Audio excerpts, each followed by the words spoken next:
we have folks in from the Agency of Ag, and we're gonna hear and talk about their housekeeping bill. And I believe Laura Petrie is gonna lead off with water quality issues, things. Laura? Good morning, Laura DePietro, the Agency of Agriculture. So I will go ahead and start in section 2, which is where the title of water quality begins on line 13. Yeah. And so that first section is about the definition of a waste or an ag waste. And we use this throughout all of our regulations, and it is pretty all-encompassing.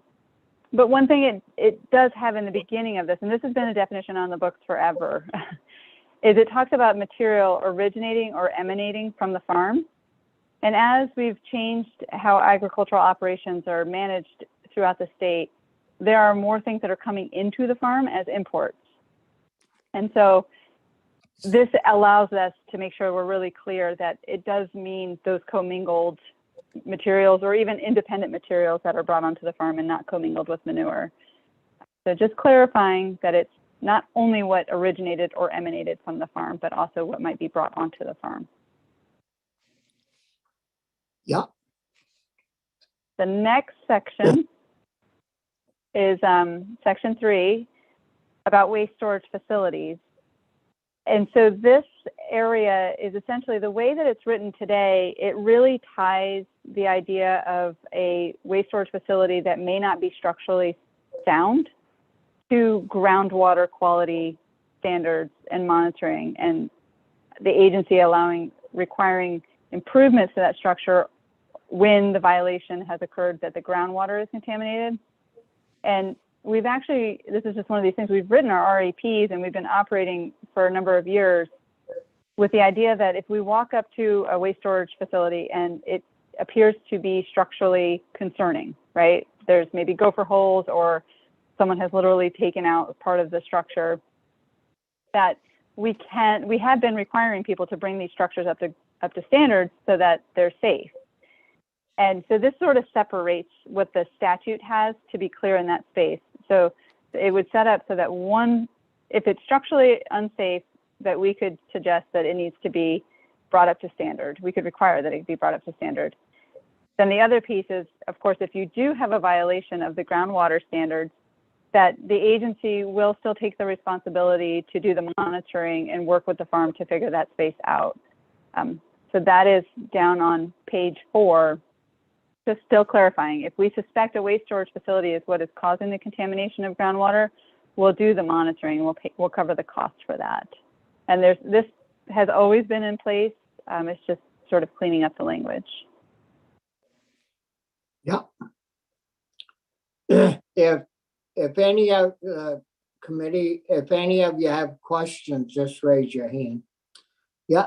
Thank you, Laura. Go ahead. Great, thanks. So the section 4 is management of non-sewage waste. And this was, we've drafted this many, many months ago. And of course, there's been a lot of evolution and discussion, as you all are aware.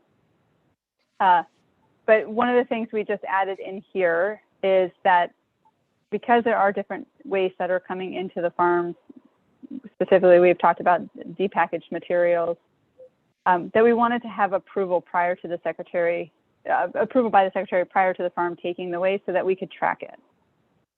So this is just that setting that up, because again, I've described to you this in some of our discussions. If you see B on line 5, it says the secretary may require a person transporting or arranging to work in this program. And so it is still a may, and we are requiring it, for instance, in this space, but it allows us to say that we need to give you approval before you do it. Laura? Brian? Yeah. Thank you, Bobby. Does that require an on-farm visit, Laura, or is it strictly a phone call or an email, or how will the farmer get the approval? Most of it, depending on the farm and what we know about it, most of it we can do in office and do through communications of sharing information about nutrient management plans or the waste storages. we visit a lot of farms, and we do have a significant amount of information about these farms. And, you know, short of if we were, you know, an example might be if a farm had a storage that was concerning, or otherwise we had risk or challenges, we may do a farm visit, but typically we don't need to. Typically it's more just about understanding the nutrient balances, which is all paper. You know, so email and conversations are suitable. Thank you. Any other questions? No? Okay. Laura? Okay. Section 5, if you notice, is a full strike through. And I listened to some of your testimony that you received the other day, and some of your questions that you had asked is, you know, why are we doing this? Is somebody else must be doing this work? And you were correct. And actually, I think you all said that UVM was doing it, which they are. UVM, we do fund UVM through our funding that we get through the Clean Water Board to host classes that help farmers write plans. So in the past, this is, I think from the early 2000s, maybe mid 2000s when this was created. And it was the first time that we were starting to require nutrient management plans at the state. And this gave us an incentive program to help farmers draft those plans. And at this point, that work has transitioned to UVM, and we do not have this grant program here at the agency. We haven't paid for nutrient management on farm for 10 or more years, most likely, is my guess. So just striking this. And we of course, are supportive and continue to ensure that farmers have a resource to be able to write plans, and we will continue to do that. No questions there. Okay. Section 6 is the Capital Equipment Assistance Program. And Mike O'Grady, you did a great job the other day explaining what this edit was, which is essentially, in Part A, there's a description of all the things that we need to do in this program. And then in Part B, it sort of lists those things again, but it doesn't list all those things. And so it was a little, you know, we're going through this and always trying to administer the program, and it's confusing, and it just seems duplicative in some ways. And so the Part A is more expansive. And so it allows, for instance, the decrease of greenhouse gas emissions as an example. That is not down in the lower list, in the B list. And so, you know, there's been a lot of work in the space of understanding that, like, cover crop is also good for climate change, right? So trying to balance these things where this program can go into those spaces if it makes sense. And so just taking the list that's more broad and holding on to it, and taking the list that's more narrow and removing it.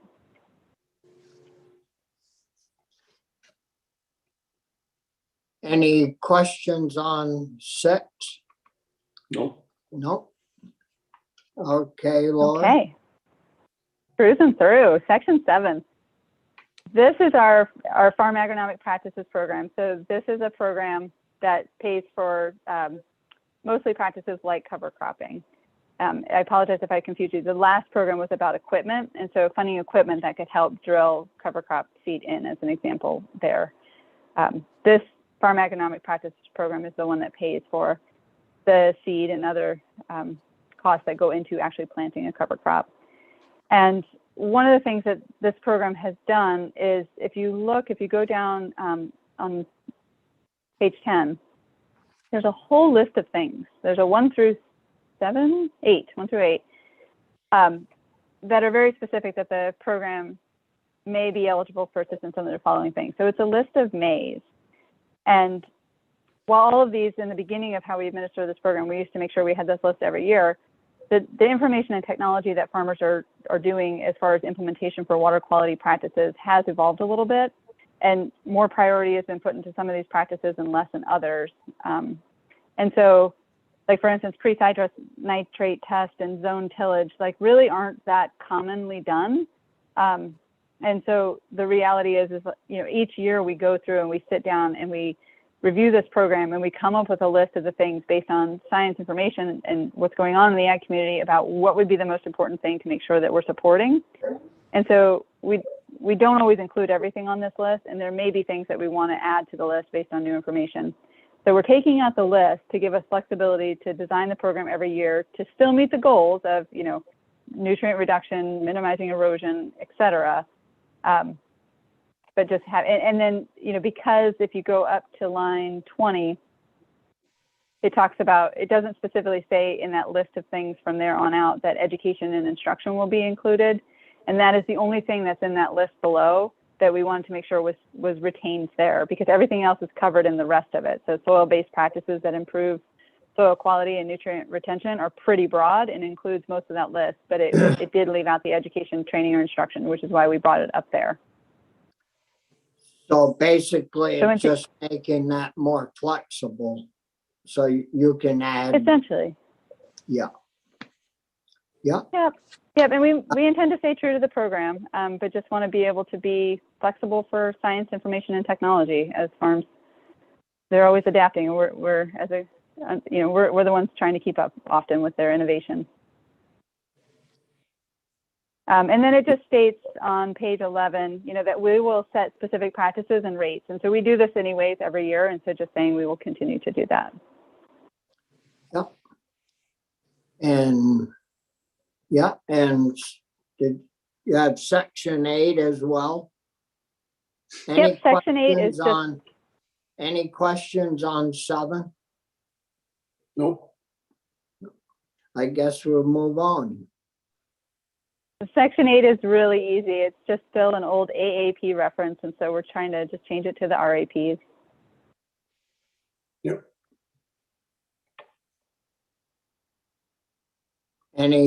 Anything on that? No, I guess. Is that all your sections, or do you have some others, Laura?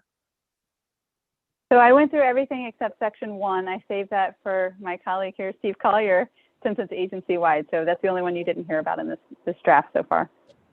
Yep. Well, good to see you again, Steve. You're almost moving in with us. But you guys did good yesterday on the cannabis stuff. So we'll let you back in today. Well, thank you. It's always risky if I appear too much because people tend to get sick of me. So I'll try to be limited. Good morning, Steve Collier, General Counsel from the Agency of Agriculture, Food and Markets. So section 1 is our proposal to include a good standing requirement for agency grants. So really this would be doing exactly what we already do for water quality, which is in chapter 215, but the agency has a number of other enforcement programs, including in food safety, consumer protection, and in the farm division, and throughout the agency, there are different things that we enforce. And right now we're not treating those the same way in terms of giving grants, or at least the statute doesn't make it clear that we should. So the principle being that if you're going to receive taxpayer grant assistance, it makes sense that you're also complying with the laws and that you're in good standing with the agency. So we, instead of doing it for water quality exclusively, we would like the express ability to do it for all of our programs, but we also request flexibility, because what we don't want to do is to preclude someone from getting a grant because of some minor infraction, or if they're working with us constructively and in good faith we don't want to bar people unreasonably, so we don't want a hard line. We just want a policy that if you have an enforcement violation that's reached a final order, meaning you've already gotten all of your due process rights and you're still not in compliance, or if you're not in compliance with a grant or contract with the agency, then the basic rule is you won't be eligible for a grant. However, the secretary has the discretion to waive that bar if it's in the interest of justice, or if you're working with us in good faith, or if the infraction is minor and it would not be appropriate to deny someone the grant. So it's really just trying to create consistency. It's also often an important lever. We don't want anyone out of compliance. We want all farmers to be in good standing. We want them to be eligible for grants. And oftentimes, if they're out of good standing and maybe they just owe a little bit of money, or maybe it's a bigger problem, but the attraction of the grant can often motivate folks to come into compliance, which is really in everyone's interest. So we think it will be a useful tool to have, but we also want to use it fairly and not arbitrarily. So that's the request. And I noticed that it says that grants exclusively awarded by the agency. So does that include working lands? Does it include programs that ACCD may do that covers ag? Or what's the thinking behind that, Stephen?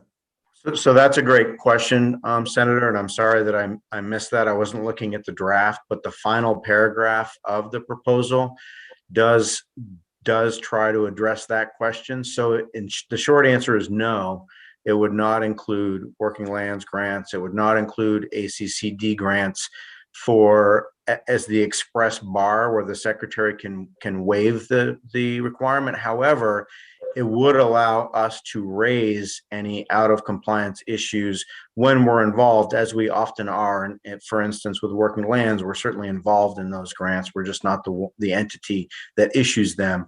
If we're partnering with ACCD, we're often involved in those grants. We're just not the one who issues them. So we didn't. So in that case, we wouldn't have there wouldn't be any ban for someone being out of compliance. But what we could do is we could raise the issue with the awarding entity and they could consider it, which I think they can already do. It's just we want to make, if we're going to deny someone a grant, we'd like it to be clear that this is something that warrants consideration. So we might already do that, but then the grantee, the prospective grantee, doesn't have that clear notice necessarily from the law that, hey, being in good standing with the Agency of Ag matters, and here's one of the reasons why. So it would give those other entities the same kind of ability to consider, but it wouldn't create any kind of bar from them awarding the grants. Yeah. Brian? Thank you, Mr. Chair. Steve, does this basically mirror the current language with respect to water quality? So, Senator, that's a great question, and it mirrors it exactly in terms of what's required, in terms of that you have to be in good standing and not have a final order against you, and that you need to be in good standing with a contractor grant requirement. However, it's quite different in that with water quality, there is no out. So if you're not in good standing in water quality, you're just ineligible for the programs in the water quality grants. There's also a different law that I think was passed in about 2016, which required the Secretary of Administration to create a water quality requirement for all state grants. And so in that instance, there's a bulletin that addresses state grants, and everyone who gets a grant from the state has to certify that they're in good standing with both us and ANR in terms of water quality. But that's a ban. There's no ability to waive that in the law. So yes, it mirrors the language exactly, but we didn't want that ban. We just wanted the principle with some flexibility to be reasonable as appropriate. Because it gives the agency a little bit of leverage. Yep. Okay. Yeah. I get it. Yeah. Thank you. Thank you. Other Senator Pearson? Yeah, thanks, Steve. What about things like good standing with the tax department? And those are typically involved in state grants. Is that somewhere else, like in a blanket law, or what? Can you help me just understand that? Yeah, absolutely. That's totally distinct. I mean, similar, obviously, and related. I think the good standing tax requirement, I think, is in Title 32, but these are things that get incorporated into, as an example, into Bulletin 5 that the Agency of Administration puts out for all state grants. So there are the only ones that I can think of off the top of my head are the tax good standing requirement, the water quality good standing requirement, that go into all agency grants. We're not asking for that here. We're explicitly not requesting that. We're just asking if the agency is giving a grant, then we have this flexibility. And if we're involved in the grant process with another entity, then we can raise it for their consideration. But we're not asking it for it to be put into, as an example, a grant that ANR gives or another sister agency gives. that might be something worth consideration, but that's not what we're asking for. But the good standing with the tax department is already a condition for the agency. Is that what you're saying? Okay. Correct. Yes. Yes. And just for our knowledge, I believe we asked this question maybe earlier this year, the tail end of last year, with all the ARP funds and the federal funds that you folks are handing out. But how many on an annual basis, how many farms do we have that are not in compliance and are not in good standing? So that's a great question, and I can't answer it comprehensively, but it's a pretty small number. I think right now we have maybe only one that's currently out of compliance, but we had 3 that came into compliance as part of our handing out the CRF funds. So I think our normal was about 4 before, and I know there's at least 1 who's still out of compliance, but I would have to check with our enforcement office to be sure that that's the right number, but it's not many. I mean, most people do stay in compliance, which is, what everybody wants. So the bill, I mean, once we get to the floor, this question could come up. How many are there and all this. So the bill isn't being put forward to really corral a whole group of people or even one person.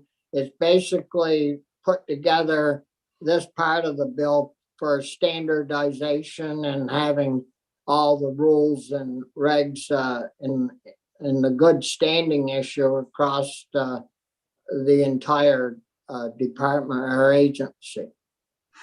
I think that's right, Senator, is that I think there's also been an informal practice to do this already. So if someone is not in good standing, that may be considered. And I think we all think it's better practice for that to be upfront and known, rather than to be something that an applicant doesn't know. And even though on a rolling basis, there are not many farms that are out of compliance, there are always enforcement actions that are ongoing. And sometimes whether or not they're going to be in compliance is an issue. And we do a pretty good job of resolving a lot of those through agreement. But this can be a little bit of additional incentive to explain why that's perhaps in their interest as well. So even though most people do not remain out of compliance, there are always enforcement actions happening. And I think it's just, you're right. It's a good standardized policy to be, if we're going to, and also if it's in the taxpayer's interest, we think that if a farm is not complying with state laws, then probably there should be a good reason if they're going to be receiving state funds to help the same business that's not in compliance. Yep. Other questions for Steve? Michael, do you have any feedback on this and the drafting? I don't have any feedback on the housekeeping bill. No? I have been in touch with Bryn about S188, and I can talk to you about that if you would like. Yep. Any other questions from committee members? No? Well, thank you very much, Steve, and Laura, thank you. And does Carrie have any part of this? Not these proposals. He has his are all on the House side right now. Yeah. Well, it's good to have you with us anyways, Carrie. We tried to get you into the cannabis business, but I guess we're not going to. No, my lawyer advises me against it. Well, anyways, thanks guys for being with us. Thank you. So, yeah. Michael, you've already had a chance to chat with Ben. Yes, we had an email communication. So I told her that John Rogers testified and that he requested that the bill allow as outdoor cultivation, the germination and cultivation of plants indoors and in greenhouses for the 60 days prior to outdoor planting. But then I pointed out the language in the Cannabis Control Board's rule that Senator Pearson had referenced, that mother plants, cannabis plant seeds and clones and propagation or vegetation phase of development may be kept indoors during winter months when outdoor cultivation is not possible, provided that outdoor cultivation licensees may not cultivate cannabis indoors. And Bryn's response was that the language in the CCB rule allows for overwintering, which would include germination indoors or in a greenhouse. So she doesn't think any statutory clarification is needed to ensure that the type of grow method would receive the benefit of S188.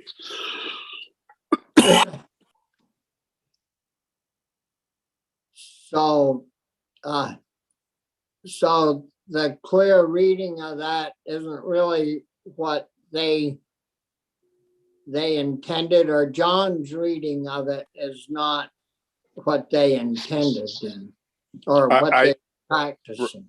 Right. I think you need to read outdoor cultivation to include overwintering, this overwintering provision, which includes the ability to basically propagate or the vegetation phase of development indoors, including in a greenhouse.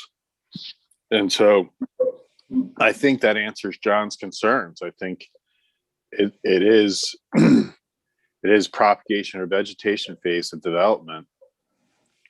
He just can't fully cultivate the cannabis indoors. Yeah. Perfect. Yeah, I think that's spot on. I so rarely get the answer I was hoping to get. So thank you, Michael. And yeah, usually you ask questions that you get the wrong answers on. Would you want to send John a note on that, Michael, Sure. just so he can sleep better at night? Sure. If Linda could send me his new email, since I only have his ledge address, which is no longer valid. No, they ain't keep him on. Well, very good. So committee, what do you think about, do you think we have 188 ready to go, or Brian? Yeah, thanks, Bobby. Not to sound like a broken record, but we still haven't, I don't think, come to a decision about the size of the plot. The other issue was Graham sent an email that asked us to not vote on this.